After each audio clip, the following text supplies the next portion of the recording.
Good afternoon and welcome to the Word at Noon. My name is Remy Allen. Students in private and public schools in Ondo State will observe mid-break for second term next week, Friday, 24 February 2023. According to a circular from the State Ministry of Education, Science and Technology, the break should have been observed today but was postponed because of next week's general elections.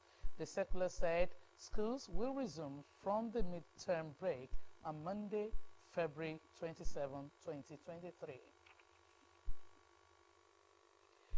Nigerians have called on the federal government to allow commercial banks receive old naira notes of 500 and 1,000 naira denomination rather than centralizing the collection of Central Bank of Nigeria headquarters at different state capitals.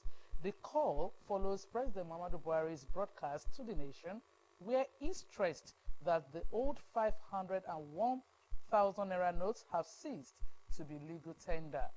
Zaid Aribisala reports that some legal practitioners and political scientists described the president's stance as an affront against the Supreme Court and democracy.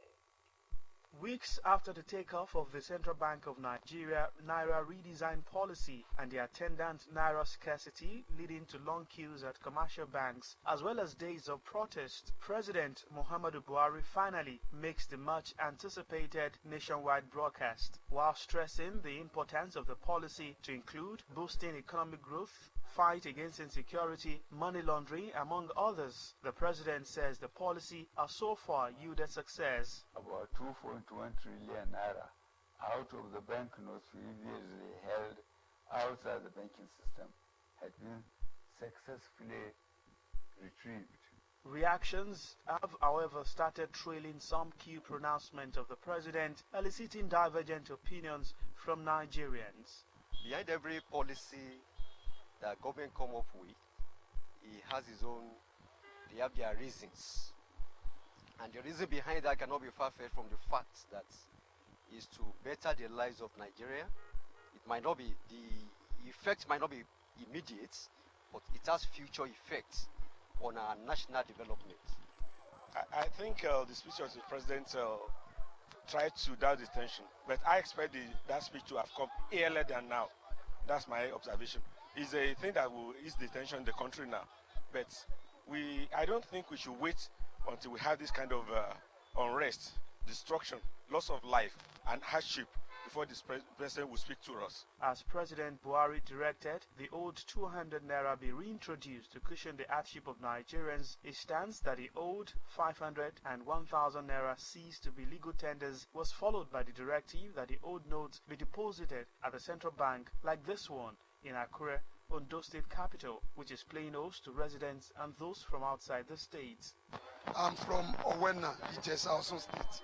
We want him to at least decentralize the system so that we go to our subsidiary banks, all other commercial banks. Old notes, 1,500, auto like 800,000. Many bank. What the language? Central bank. So as many that are using small phones, how is it going to be convenient for them? To old people in the village, how is it going to be convenient for them to go through all this rigorous process? It's not easy. Now, I was trying to log in for this, my brother now. It has been proven difficult. The president's position on the legal tender, which is against an injunction of the Supreme Court, according to legal practitioner Femi Emodamori, is an abuse of power. Of the court. An abuse of power, which is also equal to corruption under Section 15, Subsection 5 of the Constitution, which of course says that the states shall abolish all corrupt practices and abuse of power. So abuse of power is another side of the same coin that we call corruption. So it was a contemptuous speech. For a political scientist, Dr. Akinola Adekunle, President Buhari's conviction that the policy will curb money politics may not be achievable. People make vote by more easier, because before people buy vote for 3,000, 5,000, but for now, if you are giving someone 1,000 naira, because you have created scarcity, people will accept it. Is that a legacy? Concerned Nigerians believe governors who feel the hardship on the people must create means to cushion the effect. The reintroduced 200 naira notes, according to the president, will no longer be accepted after April the 10th, but for some Nigerians, the naira scarcity is a situation that must end in no time. Sahid Aribisala, OSRC News. South Africa has defended its joint military exercise with Russia and China, saying the move is purely for national security. The naval drills, which kick off today, coincide with the 4th anniversary of Russia's invasion of Ukraine, have been heavily criticized by the US. The 10-day naval exercise in the Indian Ocean off South African coast will feature Russian Admiral Gorshkov warship, which carries hypersonic missiles flying at 9 times the speed of sound and capable of hitting targets at a range of 1,000 kilometers. The South African National Defense Force says 350 members of its armed forces will take part in the joint drill. British Prime Minister Rishi Sunak has met local political parties in Belfast amid speculation a deal on the Northern Ireland Protocol could soon be struck. Analysts are suggesting a deal could be reached as early as next week on post-Brexit trading arrangements. Mr. Sunak's engagement with local party leaders came ahead of his trip to Germany, where he is scheduled to meet EU leaders.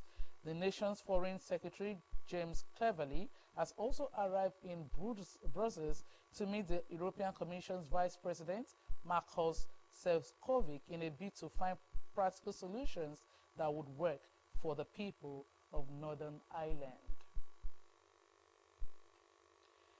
80-year-old U.S. President Joe Biden has been declared healthy and fit for duty, the White House physician has said after the physical examination of the U.S. president, whose health has been in focus amid his expected run for a second term.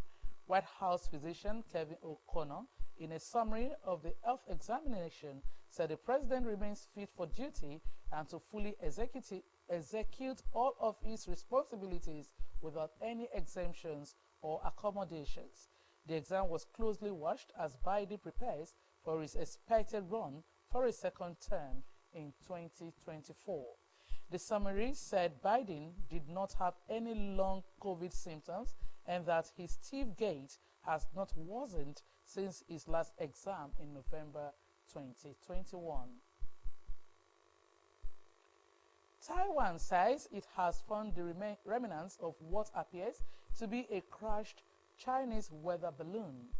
Taiwan's military said it spotted the unidentified object drifting above Dogin, a Taiwanese-controlled island off China's coast. The authorities also said they later found a crash site on a shooting range. Internal investigations by the island nation's military suggested the remnants were part of a meteorological instrument, but Defense Ministry promised further investigation, adding that Taiwan would not jump to conclusions. Meanwhile, one of China's most high-profile billionaire bankers has gone missing.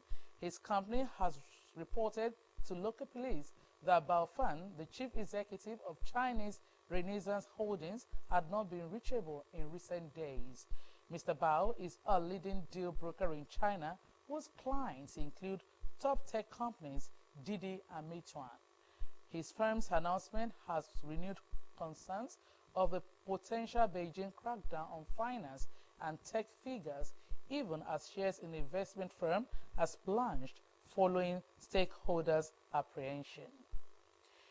And that concludes Word at Noon. Thanks so much for watching. Good afternoon.